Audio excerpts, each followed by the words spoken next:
Throughout the space industry, we are watching different companies use a variety of unique methods to try and improve access to space.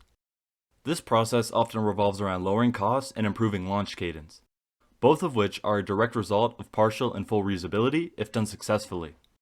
Some examples include SpaceX with Starship, Rocket Lab with Electron's booster and Neutron, and also New Glenn. For years now, Blue Origin has been working to develop New Glenn and its various vital components to create a rocket of the future.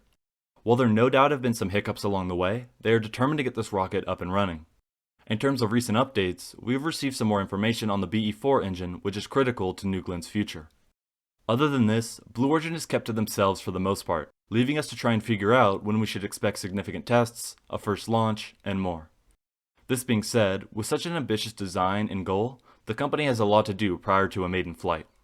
Here I will go more in depth into the design and mission profile of New Glenn, any recent progress that's been made, what to expect going forward, and more.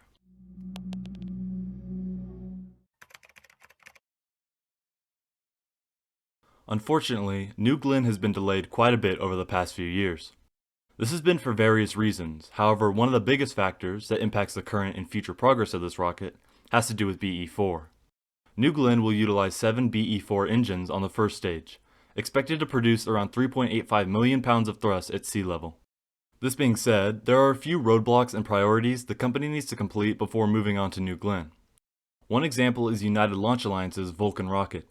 Specifically, Vulcan is very close to being ready and is expected to launch later this year in December. While it's very possible this launch gets pushed back to early next year, it still is right around the corner. Vulcan utilizes 2 BE-4 engines on the first stage for the majority of its power. ULA gets priority for the engines, and the Vulcan rocket will see them much sooner than New Glenn.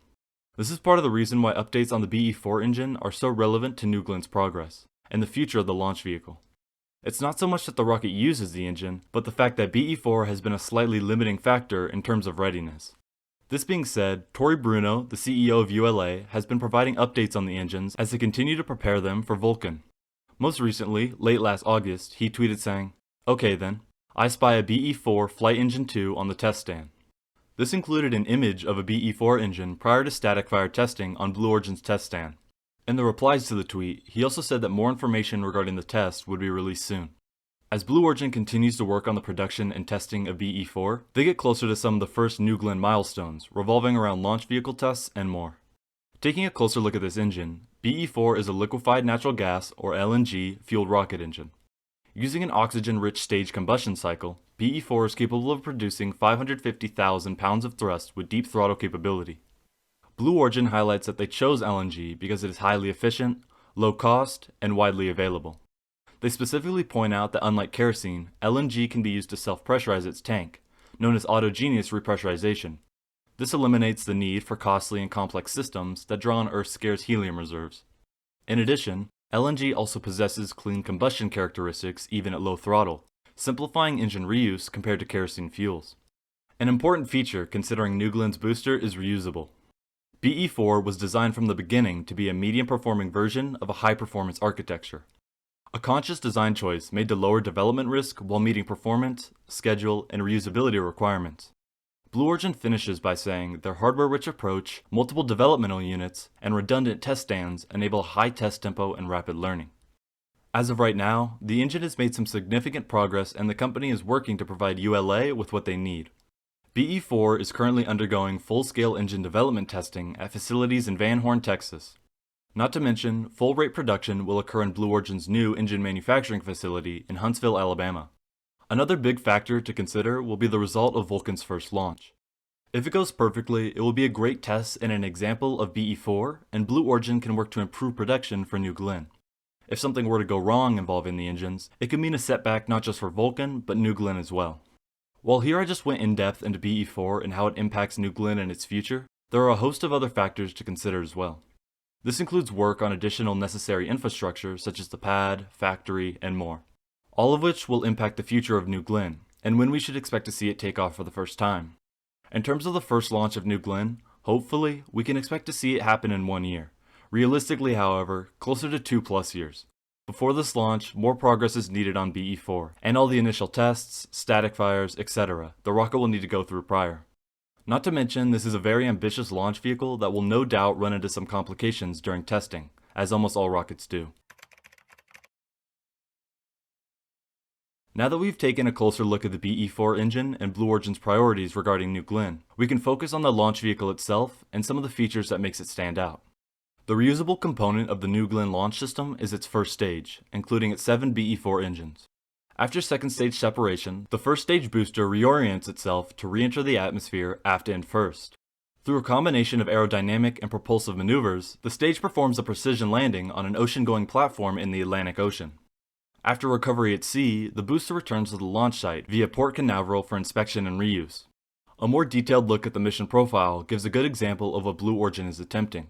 In the final seconds before liftoff, the BE-4 engines on the first stage ignite in advance of an automated final go/no-go determination. The engines throttle up to partial thrust, at which point built-in test diagnostic software analyzes the performance and health of each engine. Upon verification of nominal conditions, the flight computer issues a final commit to launch command, which permits full engine throttle. The transporter erector tips back out of the flight cone, hold down mechanisms release, and New Glenn lifts from the launch pad, detaching all launch vehicle umbilicals. For a nominal 250 km perigee altitude GTO mission, the first stage booster initiates an engine shutdown sequence at a mission elapsed time, or MET, of 199 seconds. The command induces the BE-4 main engine cutoff, or MECO, and thrust tails off until second stage separation occurs at MET 202 seconds. The first stage then reorients for atmospheric reentry, landing, and recovery. The first burn for the second stage BE-3U engines starts once adequate distance between the stages is achieved, at approximately MET 206 seconds. Once passing the desired limit for aerodynamic heat flux to the payload at approximately MET 216 seconds, the payload fairing is jettisoned and the stage continues to sustain powered flight with the unencapsulated payload. The engines burn for 618 seconds before the second stage engine cutoff at MET 824 seconds. Finally, once the payload is deployed, the second stage maneuvers for re-entry and disposal. This brings up the question of whether or not New Glenn will be partially or fully reusable. While Blue Origin still markets New Glenn as a partially reusable launch vehicle, not long ago we saw evidence that said otherwise. Information became public in July 2021 that Blue Origin had begun a project to develop a fully reusable upper stage for New Glenn, under the name Project Jarvis. In addition, some images came out at that time that highlighted this approach. In terms of the rocket's future, it's possible that the company's first launches of this vehicle are only partially reusable, and as time goes on, they will continue to work towards full reusability. New Glenn is a next-generation launch vehicle with some very ambitious plans and goals for the future. Unfortunately, this launch vehicle has not made as much progress as hoped due to a variety of reasons, all of which impact the future of the launch vehicle and Blue Origin's plans. Recently, we are seeing more positive news surrounding BE-4, which is a good sign. We will have to wait and see how it progresses and the impact it has on the space industry. Thank you very much for watching.